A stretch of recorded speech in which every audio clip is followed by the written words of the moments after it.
김숙자는 평화로운 오후의 햇살 아래 커피를 마시며 창밖을 응시하고 있었습니다. 그녀는 따뜻한 커피 잔을 손에 쥐고 창밖의 한가로운 풍경을 바라보며 조용한 일상의 행복을 느끼고 있었습니다. 창문 밖으로 들려오는 아이들의 웃음소리와 새들이 지저귀는 소리는 그녀의 마음을 한층 편안하게 했습니다. 그런데 그 순간 숙자의 평화로운 표정이 일순간 얼어붙었습니다. 그녀의 시선이 아파트 주차장 구석에 고정되었습니다. 설마 내 며느리 지혜인가? 숙자의 눈동자가 흔들렸습니다. 주차장 한쪽 구석에서 그녀의 며느리 윤지혜가 낯선 남자와 지나치게 다정하게 대화를 나누고 있는 모습이 보였습니다. 그녀의 심장은 쿵하고 내려앉았고 손에 쥐고 있던 커피 잔이 미세하게 떨렸습니다. 손가락 끝이 떨릴 만큼 놀라움과 충격이 그녀를 덮쳤습니다. 숙자는 눈을 가늘게 뜨고 그 남자의 얼굴을 자세히 살펴보았습니다. 점차 또렷해지는 그의 얼굴에 숙자는 순간 숨이 막힐 듯했습니다. 그 남자는 지혜의 친정오빠 윤상현이었습니다.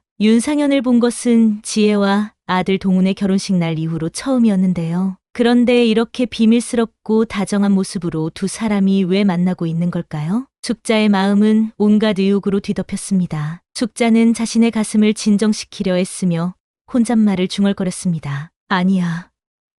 분명 무슨 이유가 있을 거야. 친정 오빠니까 저렇게 다정한 게 당연한 걸까? 아니면 아니. 그럴 리가 없어. 그녀는 끓어오르는 의심을 애써 억눌렀지만 마음 한편에서 자꾸만 고개를 들었습니다.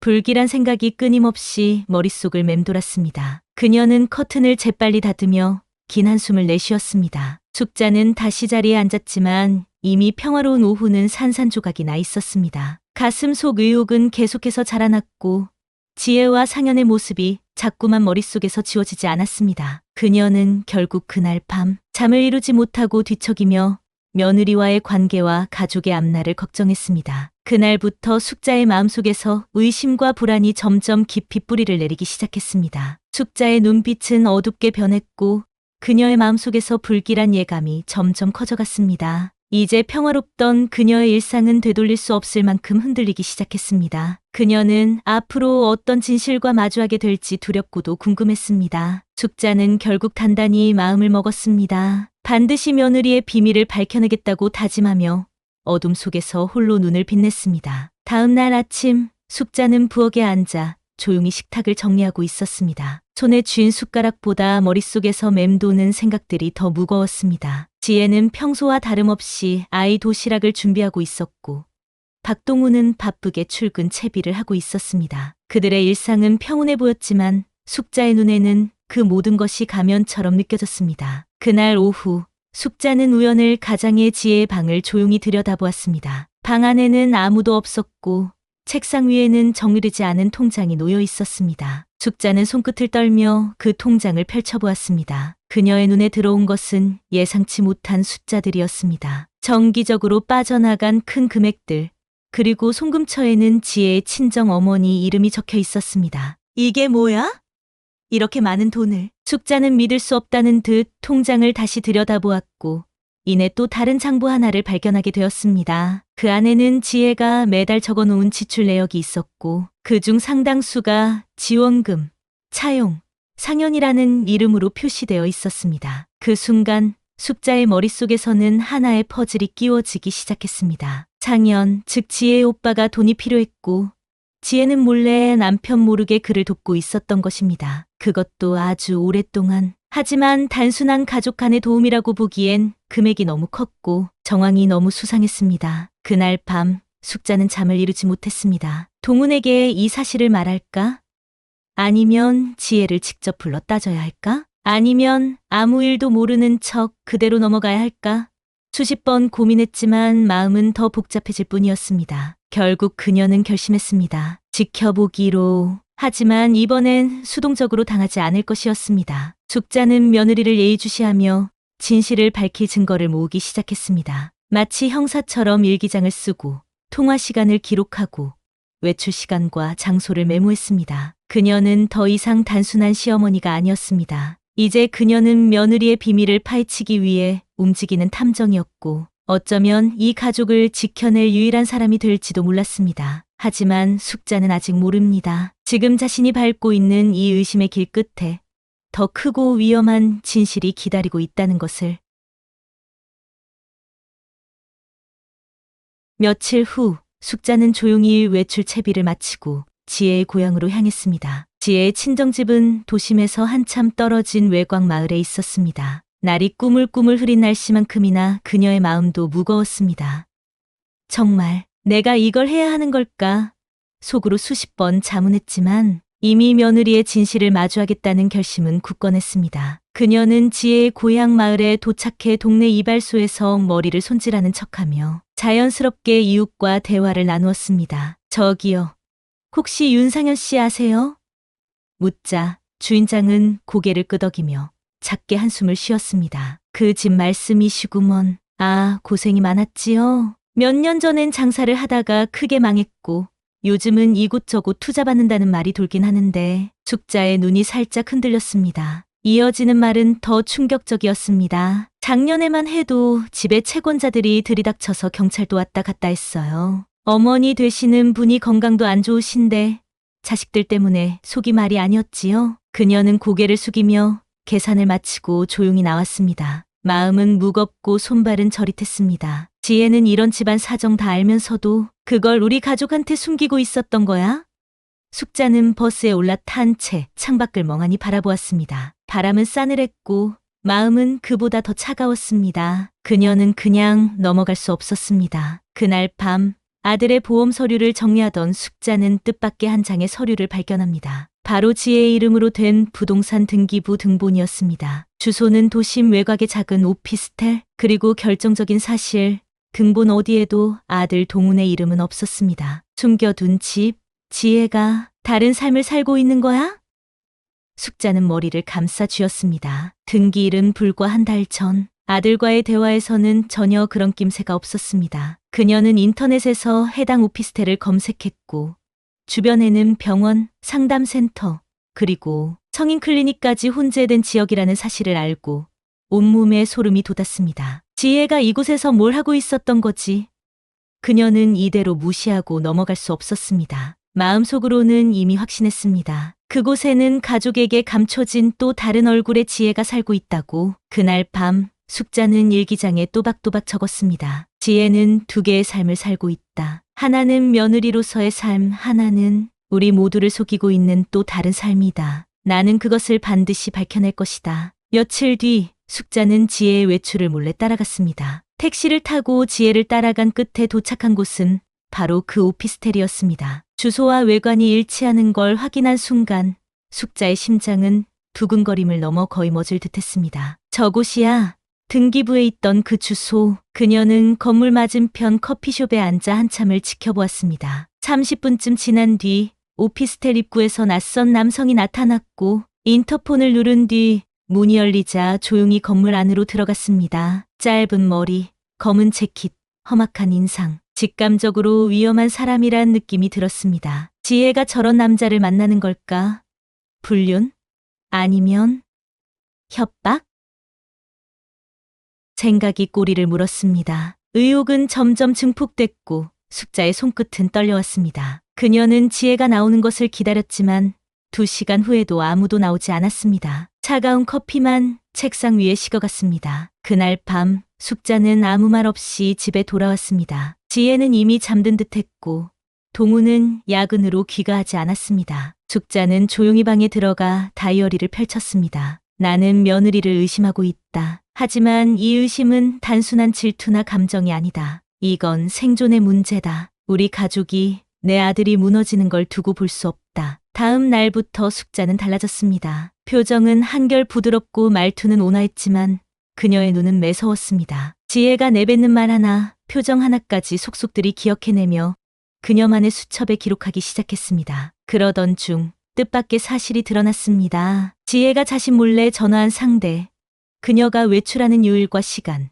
그리고 미묘하게 달라지는 말의 톤. 그 모든 것들이 하나의 방향을 가리키고 있었습니다. 그 방향은 지혜는 누군가에게 약점을 잡혔다. 그리고 그걸 감추기 위해 우리에게 거짓말을 하고 있다. 그러나 숙자는 아직 모릅니다. 자신이 보고 들은 그 모든 것조차 조작된 일부일 수 있다는 사실을. 그리고 진짜 위험은 아직 시작도 하지 않았다는 것을.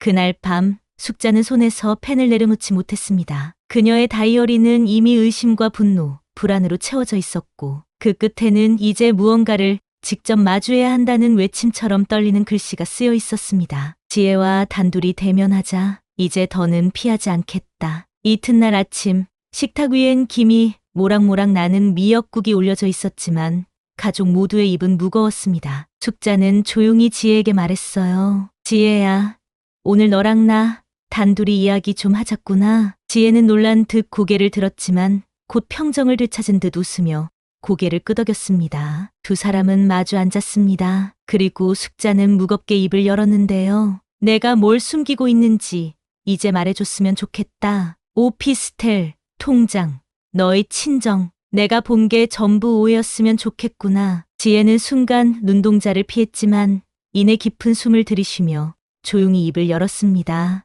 어머니, 말씀드리고 싶었어요. 정말 몇 번이나. 근데 너무 무서웠어요. 동훈 오빠가 알면 나를 버릴까봐. 어머니도 나를 미워할까봐. 지혜는 고개를 떨구었고 눈물이 뺨을 타고 흘렀습니다. 숙자는 그 순간 처음으로 며느리의 눈에서 진짜 두려움을 보았습니다. 지혜는 입을 열었습니다. 친정오빠 윤상현이 사기와 불법 대출에 연루되어 조직에게 협박을 받았고 자신은 그 피해가 가족에게 미치지 않게 하려고 그 오피스텔을 마련해 숨겨주고 있었다고. 가족에게 패 끼치지 않으려고 자신이 모은 돈으로 막고 있었노라고. 전 그냥 이 가족을 지키고 싶었어요. 제가 아니면 누구도 감당 못할 일인 것 같아서요. 그 말에 숙자의 입술이 떨렸습니다. 가슴 속에 얼음처럼 박혀있던 의심과 불신이 서서히 녹아내리기 시작했습니다. 그러나 이윽고 문이 벌컥 열리며 아들 동훈이 집으로 들어왔습니다. 무슨 일이야? 엄마, 지혜야. 둘 다 왜 그래? 숙자는 지혜를 바라보았고 지혜는 천천히 고개를 들었습니다. 눈가에 눈물이 맺힌 채로 이제는 숨길 수 없는 순간이었습니다. 지혜는 떨리는 목소리로 모든 진실을 털어놓기 시작했습니다. 동우는 처음에는 얼굴이 하얗게 질리며 말을 잃었지만 이야기가 끝났을 때는 오히려 조용히 지혜의 손을 잡았습니다. 왜 이제야 말했어? 혼자 그렇게 끙끙 앓지 말고. 나도 남편이잖아. 그 순간 숙자의 눈가도 붉게 젖어들었습니다. 그토록 미워했던 며느리의 진심, 가족을 지키려 했던 눈물, 그것이 비로소 그녀의 마음을 녹였습니다. 그러나 평화는 오래가지 않았습니다. 다음 날 아침 숙자는 낯선 번호로 걸려온 전화를 받았습니다. 당신 가족이 윤상현 숨기고 있는 거 우리 다 알아. 조용히 입 다물고 싶으면 다음 주까지 3천 가져와. 숙자의 손에서 전화기가 떨어졌습니다. 그들의 집이 정말로 위험에 빠졌습니다. 숙자는 그대로 거실 바닥에 주저앉았습니다. 그녀의 손은 떨리고 있었고 숨소리는 급격히 빨라졌습니다. 자신이 감당할 수 없는 거대한 파도가 밀려오는 느낌이었습니다.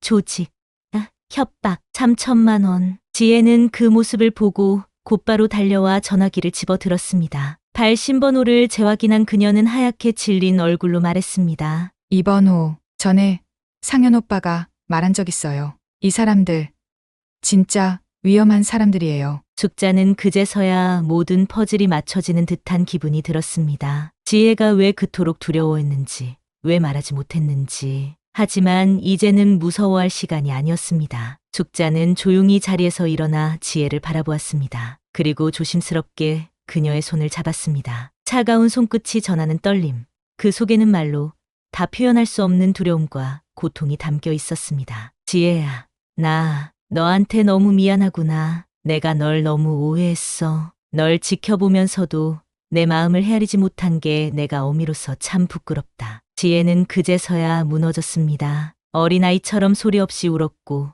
숙자도 함께 눈물을 흘렸습니다. 두 사람은 그렇게 한참을 손을 꼭 잡고 앉아 있었습니다. 조용한 새벽, 거실엔 두 여자의 숨죽인 흐느낌만이 가득했습니다. 그날 밤, 숙자는 오래된 전화번호부를 꺼내 들었습니다. 그리고 한 이름에 손가락이 멈췄습니다. 강태진 반장. 30년 전 숙자가 억울하게 누명을 썼을 때 자신을 도와주었던 형사였습니다. 심장이 쿵쾅거리는 걸 진정시키며 전화를 걸었습니다. 태진 씨, 나 숙자예요. 당신 말대로 그때 한 번 더 도움받아야 할 날이 올지도 모르겠다고 했었죠. 그날이 오늘이에요. 다음 날 강태진 반장은 직접 숙자의 집으로 찾아왔습니다. 그는 이미 모든 상황을 숙자에게서 듣고 있었고 낡은 수첩에 무언가를 메모하며 고개를 끄덕였습니다. 숙자 씨, 제가 지켜드릴게요.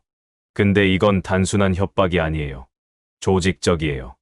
접근도 조심해야 해요. 숙자는 이를 악물며 말했습니다. 그럼 조심스럽고 정확하게 우리 지혜도 지켜야 해요. 그리고 이 일이 밖으로 새면 우리 아들이, 우리 가족이 무너질 수 있어요. 조용히, 깨끗하게 끝내줘요. 며칠 뒤 작전은 시작됐습니다. 숙자는 모자와 마스크를 눌러쓰고 약속 장소로 향했습니다. 지혜는 멀리서 그녀를 지켜보고 있었습니다. 그날 숙자는 벤치에 앉아 협박범을 기다렸습니다. 남자는 느긋하게 다가와 말했습니다. 에이, 이게 그 유명한 윤상현 가족이야? 나이든 여편 내가 아주 용감하네. 참처는 챙겼겠지? 그 조롱과 냉수. 숙자는 한치의 흔들림도 없이 그를 바라보았습니다. 내가 돈은 안 가져왔어. 대신 그녀는 가방을 여는 신용을 하며 시간을 끌었고 그 순간 멀리서 차량들이 진입했습니다. 경찰입니다. 꼼짝 마. 움직이지 마. 강태진 반장과 형사팀이 한꺼번에 진입했고 남자는 반항도 못한 채 바닥에 눌렸습니다. 상황은 순식간에 종료되었습니다. 숙자는 벤치에 앉은 채 하늘을 바라보았습니다. 햇살이 너무나 눈부셨습니다. 그녀는 속으로 중얼거렸습니다. 이제 끝났구나. 지혜는 숙자를 향해 달려왔고 두 사람은 서로를 끌어안고 울었습니다. 지혜는 숙자의 어깨에 얼굴을 묻고 떨리는 목소리로 말했습니다. 어머니, 저 정말 죄송해요. 저 때문에. 숙자는 고개를 저으며 그녀의 등을 토닥였습니다. 아니야. 지혜야, 내가 아니었으면 우리 가족 다 망가졌을지도 몰라. 너는 우릴 지켜낸 거야. 그 순간 모든 오해와 의심, 불신과 분노가 눈물로 씻겨 내려갔습니다. 한 사람의 용기, 그리고 또 한 사람의 사랑이 하나의 가족을 지켜낸 것이었습니다. 강태진 반장은 멀리서 그 모습을 바라보다 고개를 끄덕이며 중얼거렸습니다. 여전히 강한 분이야, 김숙자. 이제 그들에게 남은 것은 다시 가족으로 살아가는 일뿐이었습니다. 며칠 후 모든 일의 여파가 가라앉을 즈음 숙자는 새벽녘 잠에서 깨어난 채 창가에 서 있었습니다. 유리창 너머로 아직 어두운 거리가 내려다 보였고 그녀의 눈빛에는 다짐과 회한이 동시에 맴돌고 있었습니다. 지혜는 조용히 다가와 그녀 곁에 섰습니다. 어머니, 이제 정말 끝난 걸까요? 숙자는 고개를 돌려 지혜를 바라보았습니다. 그 눈동자에는 더 이상 두려움이 아닌 단단한 믿음이 서려 있었습니다. 끝이 아니라 시작이겠지. 우리 다시 시작해야지. 그날 아침 숙자는 가족을 모두 거실에 불러 모았습니다. 동우는 아직 얼떨떨해했고 손주는 천진하게 웃으며 블록을 쌓고 있었습니다. 숙자는 조용히 입을 열었습니다. 우리 가족, 이제부터는 서로 숨기는 일 없이 살자. 아프면 아프다 말하고 무서우면 무섭다 말하고 그래야 지킬 수 있어. 그래야 버틸 수 있어. 그 말에 지혜는 눈시울이 붉어졌고 동우는 숙자의 손을 조용히 잡았습니다. 그렇게 다시 하나 된 가족은 새로운 삶을 준비하기 시작했습니다. 법적 절차를 위해 변호사를 선임했고 지혜는 심리 상담을 시작했습니다. 숙자 역시 자원봉사를 다니며 사람들과 마음을 나누기 시작했습니다. 하지만 평화 속에도 그날의 상처는 쉽게 지워지지 않았습니다. 밤마다 악몽에 시달리는 지혜를 숙자는 다정히 토닥였고 그 손길에 지혜는 안정을 되찾아갔습니다. 함께 식탁에 앉아 조용히 국을 떠먹고 창밖의 하늘을 바라보며 하루를 시작하는 평범한 일상 속에서도 그들은 서로를 조심스럽게 보듬었습니다. 어느 날 지혜가 말했습니다. 어머니, 저 진짜 딸처럼 대해주셔서 감사합니다.